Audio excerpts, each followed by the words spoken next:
आज का जो टॉपिक लेकर मैं आपके बीच आया हूँ, आज ऐसी शख्सियत के बारे में चर्चा मैं करूँगा, जो कि आपके रोंगटे खड़े हो जाएँगे। आज भी उनकी बातें पूरे देश ही नहीं, बल्कि पूरा विश्व इनके बारे में इनसे प्रेरणा लेता है। और वो शख्स व्यक्ति विवेकानंद जी थे। आज भी उनकी जो बातें प्रासंगिक हैं। तो आइए मैं इस टॉपिक को, इनके बारे में कुछ बताने का मैं जितना मैं जानता हूँ, मैं कोशिश करता हूँ। विवेकानंद जब माँ काली से प्रार्थना की बदली इन्होंने कुछ नहीं मांगा। आखिर क्यों? तो विवेकानंद के जीवन में काफी अद्भुत घटना घटी थी। ध्यान से आप उसको सुनेंगे। आप एक बार उनकी जो माँ थी बहुत बीमार हो गई थी और मृत्यु शैया पर थी। विवेकानंद के पास पैसे नहीं थे कि वह किसी प्रकार वह इलाज करवा सके। उनके पास पैसे नहीं थे कि इलाज कैसे करवाएं, कैसे उनकी दवाइयाँ का खर्च कैसे लाएं। तरह तरह के उनके विचार मन में उत्पन्न होने लगे। अपनी माँ के लिए दवा और खाना के लिए पैसे की काफ़ी उनकी दिक्कत होनी शुरू हो गई थी। सोचकर उन्होंने अपने पर बहुत गुस्सा आता था। उनको मन में बहुत काफ़ी गुस्सा आता था कि वो अपनी बीमार माँ का ध्यान भी नहीं रख सकते थे। विवेकानंद जैसे इंसान को जब गुस्सा आता है तो वह अलग तरह का होता है। वह रामकृष्ण के पास गए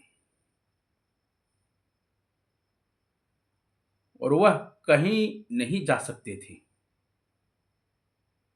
उन्होंने रामकृष्ण से कहा कि इन सारी फालतू चीजें को इस आध्यात्मिकता से मुझे क्या लाभ है। अगर मेरे पास कोई नौकरी होती तो मैं काम करता, अपनी माँ का ख्याल रखता, मैं उसे भोजन दे पाता, उसके लिए दवाइयाँ ला पाता, उसे आराम पहुंचाता। और इस आध्यात्मिकता से मुझे क्या लाभ है। ऐसे तरह तरह की बातें उनके विचार उत्पन्न होते गए। रामकृष्ण काली के उपासक थे। उनके घर में काली का मंदिर था, काली माँ का। वह बोले, क्या तुम्हारी माँ को दवा और भोजन की जरूरत है?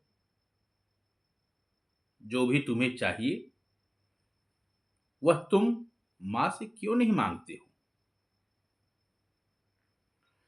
विवेकानंद को यह सुझाव पसंद आया और वह मंदिर गए।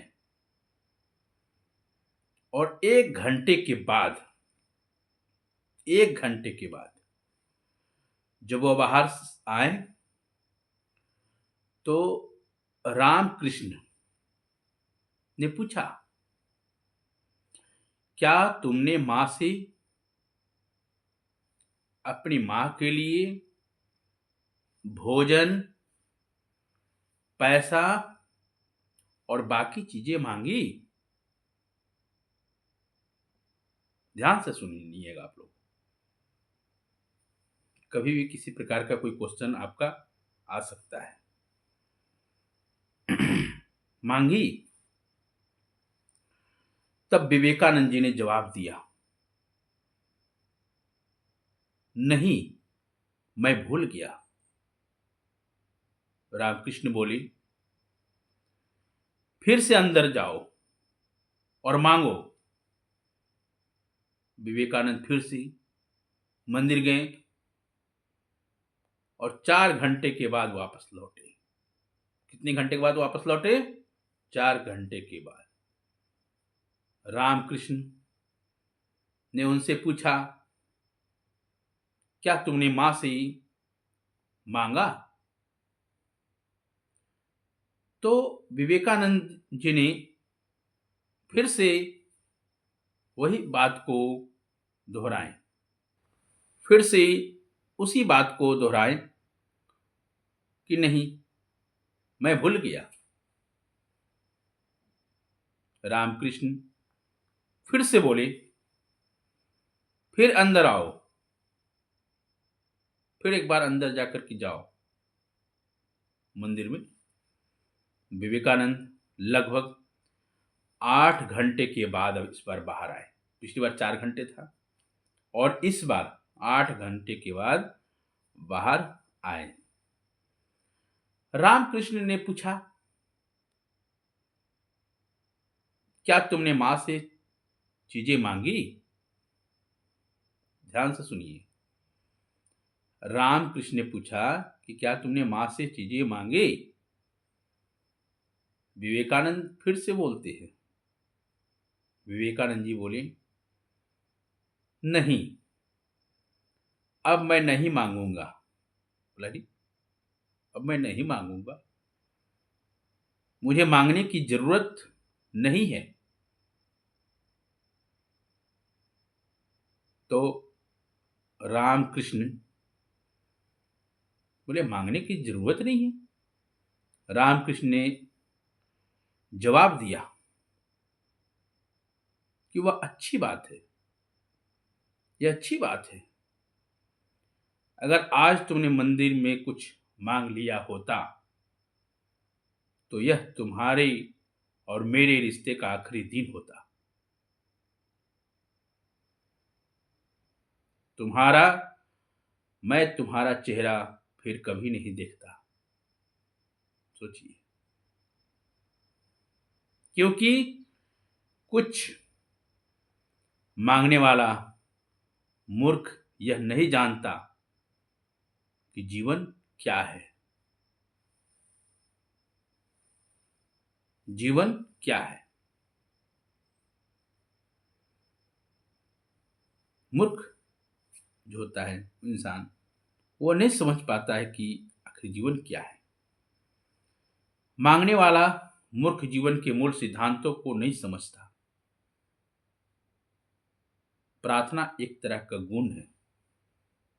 प्रेयर जो होता है एक प्रकार की क्वालिटी है आपकी।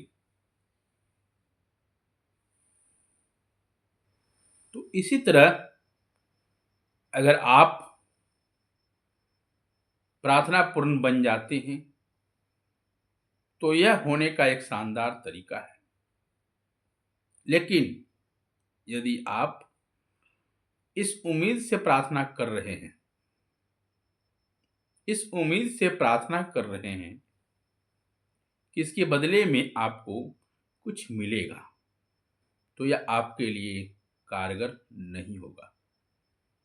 बस मैं यही बात आप लोग को समझाना चाहता था कि विवेकानंद जी की बातों से काफ़ी प्रेरणाएं सीखने के लिए सबको मिलती है कि उनका जो विचार था काफ़ी अति उत्तम था और इनके मार्गों पर हमें और हम लोगों को चलना चाहिए। मैं फिर इस मैं फिर इस नए टॉपिक के साथ मैं फिर आऊँगा। जय हिंद, जोहार।